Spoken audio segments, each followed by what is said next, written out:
Good morning.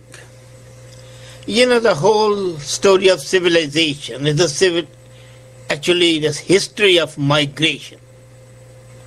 The Aryans came to India, and it was the start of the Vedic civilization.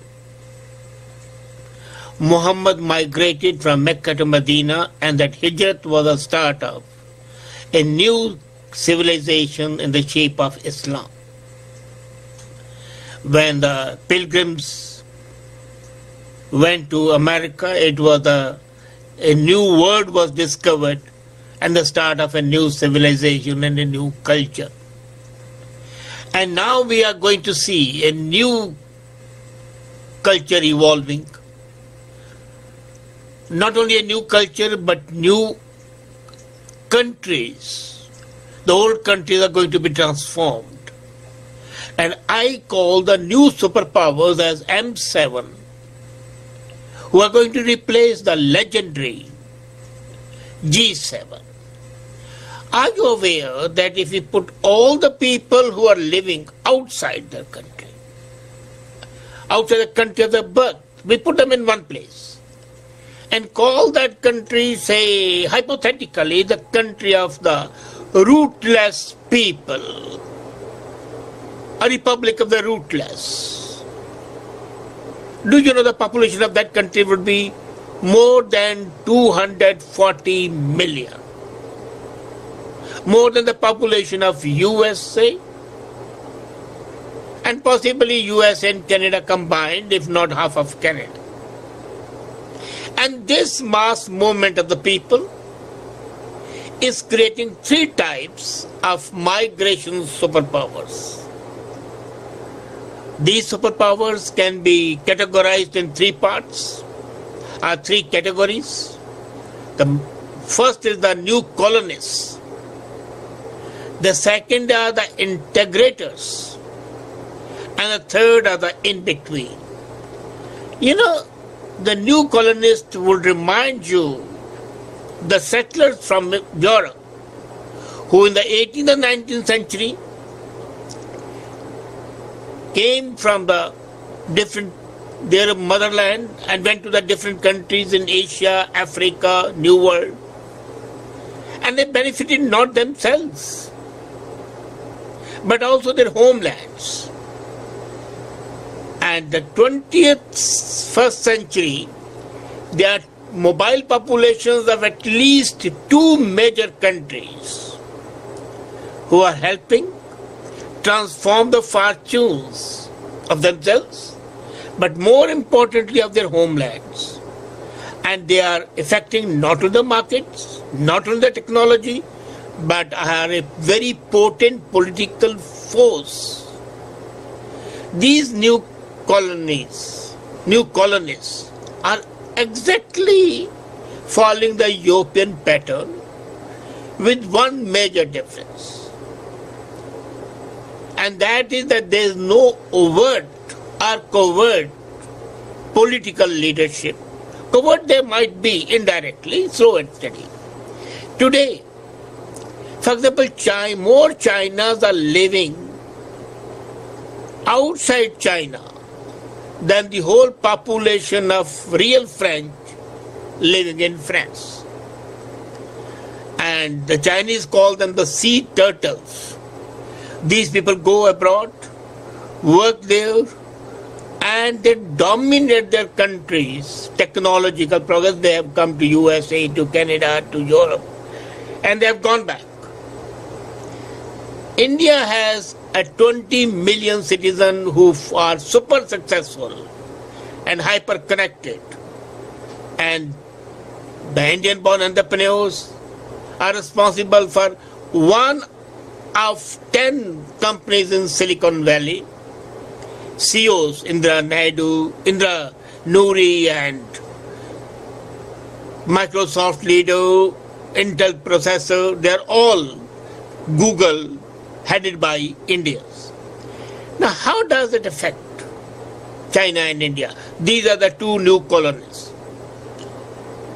As I said, the Chinese complete progress is because thanks to the contribution of the diaspora, India receives more than $70 billion every year in remittances. And that is 4% of the total GDP. So imagine 4% of the GDP. If it was not there, what shall be the state of affairs in India? And that is responsible for that, the complete political change. India would not have got nuclear deal with USA if the Indian diaspora had not been active. Similarly, there is another power, like Kurds. They are 35 million strong people. They are a country without a country. But they are so strong as a group that they can make a decisive impact on the politics and on the civilization. You see, so these the colonists, they go out, settle there. In Canada, there are 4 ministers of the Indian origin. USA, similarly. Europe, similarly. There are countries in Caribbean whose head of the states are Indian origin people. And their ties with the motherland are not broken. So the new colonist is the first one. The second category is the integrals. Now you would see that Angola, Brazil, they have reversed the brain drain and the people are going back to them. There are people going back to India. Now they have not only entered the new countries and made them great. I mean, say, examples are numerous. They have set up the factories, technological processes, not only in the host country, but they have diverted that resources back to the mother country as well. So they have basically integrated. Israel is one of another countries which is dependent on its diaspora for all its progress. And another country which I might call is ISIS. Now ISIS, you'll say, is not a country, it's a bank.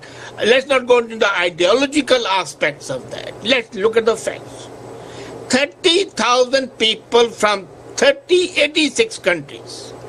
30,000 people from 86 countries have traveled to ISIS, held territories in Iraq and Syria, and have enriched militarily and technologically that government. You may not agree with that to call it a government. You may not call it but that's a potent force and the whole world is united against them. And had they been weak, by this time they would have been wiped out. But they are holding against the combined might of all the NATO countries, of USA, of Russia and everybody. And that strength is because of the migrants. These migrants have enriched Israel, so the integrators are basically who are maintaining the ties with their homeland, but they are making the host countries equally successful. Their technological progress, their economic progress, and their political system. The third type is the go-betweens. They extract concessions from migration-phobic neighbors. The most important example is Turkey. It once forced European Union for membership, and now it dictates European Union. These are the go-betweens. Niger in Africa is another go-between. It's a major transit hub where 90% of the West African migrants pass through on the way to Italy. And that's why they have got $680 million grant in the last EU budget. It has followed the same example which Gaddafi had when he got money from European. Otherwise he would not hold the migrants away from the Mediterranean Sea. And after Gaddafi left, Mediterranean Sea and became an open place, and the people started flooding Europe. So, The established powers that benefited from globalization are G7. And the countries that are benefiting from migration are M7. China, India, Kurdistan, Israel, ISIS, Turkey, Nigeria. These are the major beneficiaries. And these major countries are going to be the decisive voices in near future. And as a control over population becomes the currency of power, these are the countries that shall wield power. They are having huge population in themselves, our technological process, but they have their spokesmen. And then they have their alter egos in the host countries. And thereby they transform the life, the polity, the systems in those countries. Now tell me who's more important, M7 or G7? Evidently, M7 are going to be the major center of attraction. Now what's going to be the challenge to Europe and North America? Is to reconcile the domestic pressure so that the advent of the further migration is checked, if not stopped. That is one of the reasons for the success of Trump.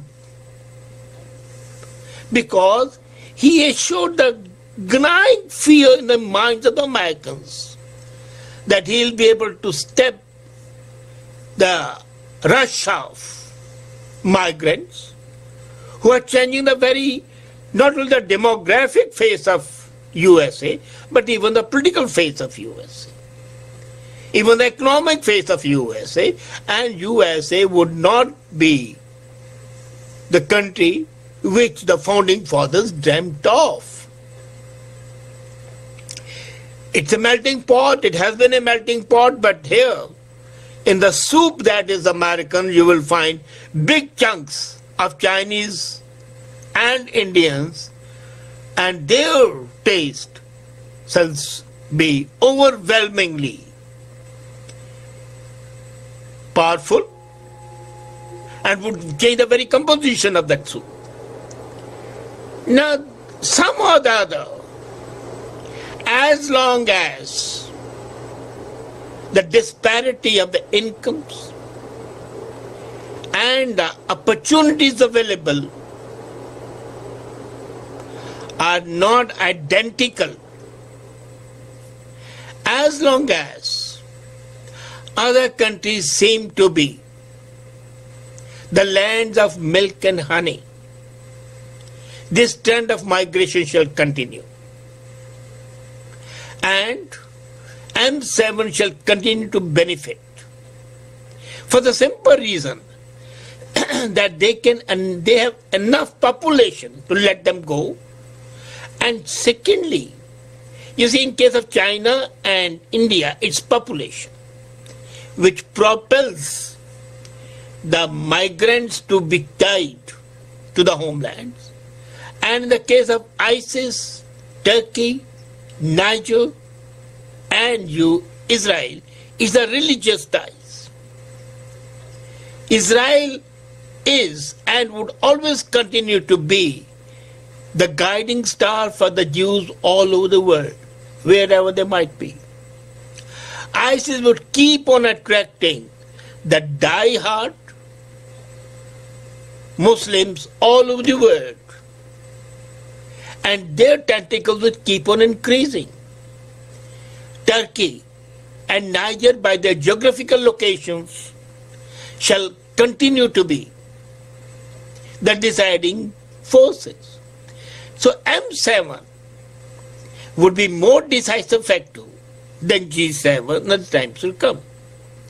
And these superpowers would be the dominant powers because of their stance at home as well as their capabilities to control the destinies of the other people as well where they have gone. Look, the way the world is changing. That is real globalization. And that was globalization's adverse effect, which I have always warned about. Whether it's good or bad, but a change is there. And the change is for the good of these M7. Definitely, nobody can deny that. Because people might move from one place to another, but their ties to their religion, to their homeland, to their native place would continue to be there. And that is a new phase of the world we are going to see. Think about it and be prepared for the clear advent of M7 as the dominating force.